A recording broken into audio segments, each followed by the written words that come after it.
meio da igreja, né? Ele falou, eu caí, sempre, eu nunca acreditei nas pessoas que ficam caindo na igreja e eu caí. Did shows, meet and greets, never got COVID, clearly Jesus loves me the most. Seriously.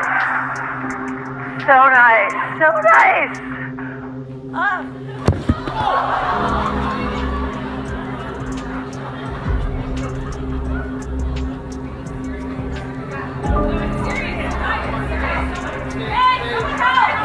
Qual é a sua relação com a palavra Deus?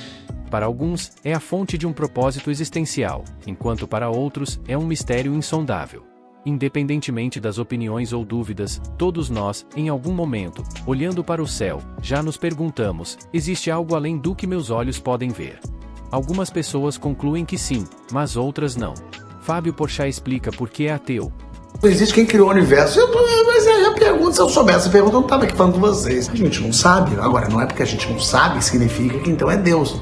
Até outro dia, por que chovia? Ninguém sabia. Então era Deus. Deus é uma ótima resposta para perguntas. O Deus é um porque sim da sua mãe. Por que eu tenho que ir agora para a escola? Porque sim. Alguns argumentam que, se Deus é onipotente, onisciente e benevolente, por que então existe o mal no mundo? Se ele é capaz de impedir o mal e não o faz, por que o mal persiste? Salmo 73, 2. Para a imagem de Deus e falei assim: pô, você não existe, mano. Deus não existe. É mentira esse negócio de Deus. Eu sou um besta de, acreditar que Deus existe. Mas eu falei isso chorando e falei muito alto pra todo mundo ouvir que tava na igreja. Como você deixa um moleque desse que não viveu nada da vida morrer, um moleque de coração puro, e tem um monte de vagabundos da vida que tá aqui assim, tá ligado?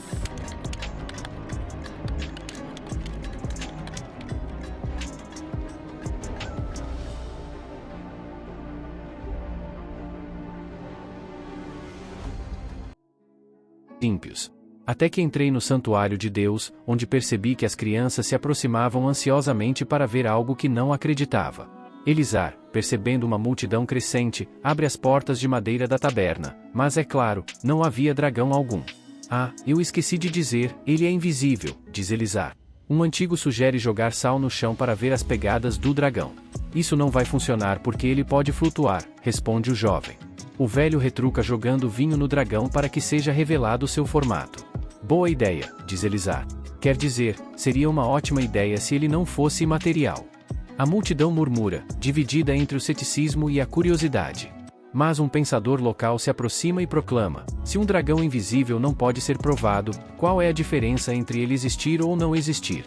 A ausência de evidência não é evidência de ausência.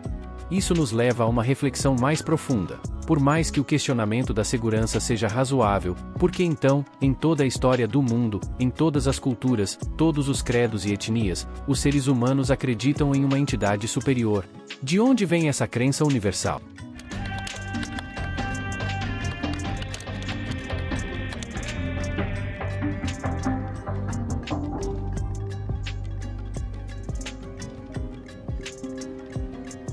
Esta é uma célula de defesa perseguindo uma bactéria dentro de um vaso sanguíneo.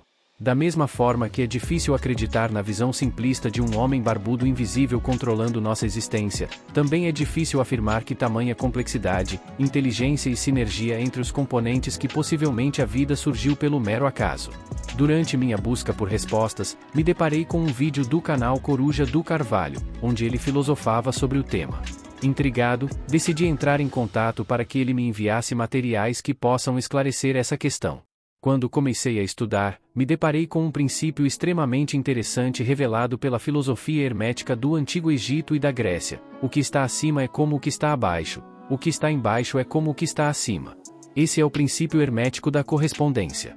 Essa frase simples carrega uma profundidade capaz de responder a grandes mistérios da vida. Não entendeu? Talvez isso ajude. Esta é uma célula cerebral vista através de tecnologia microscópica. E esta é uma teia cósmica de galáxias fotografada por um telescópio. Isto é o nascimento de uma célula no momento da multiplicação celular. E isto é a morte de uma estrela. Isso, obviamente, é um olho. E isso é uma nebulosa, mais conhecida como poeira cósmica. Mesmo padrão, mesmo formato, diferentes escalas de grandeza. Talvez você pense que isso é mera coincidência, mas ainda assim podemos encontrar numerosos exemplos de coincidências como essa na natureza. Não são muitas coincidências para serem chamadas de coincidências? O que dizer, pare para pensar na imensidão do universo, com trilhões de galáxias, estrelas e planetas. Agora pense em células do corpo humano. Ambos, apesar de diferentes em escala, são sistemas complexos, ordenados e interconectados. O princípio da correspondência sugere que se essa correspondência existe na realidade física, ela também poderia existir em um plano imaterial? Se o que está acima é como o que está abaixo, não existem duas coisas separadas. A única diferença que separa as duas coisas são graus de grandeza ou de evolução.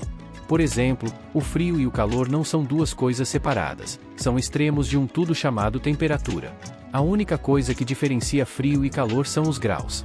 Isso significa que é possível transitar entre frio e calor com mera elevação ou queda de temperatura. Se isso é uma verdade universal, significa que nosso grau de evolução é o que determina o grau de densidade de nossa forma material. Nesse caso, seria possível concluir que todos os seres aspiram à transmutação, com a intenção de fazer parte de algo maior e mais evoluído do que nós. Os minerais, elementos fundamentais da Terra, são provavelmente as substâncias mais básicas presentes na cadeia alimentar.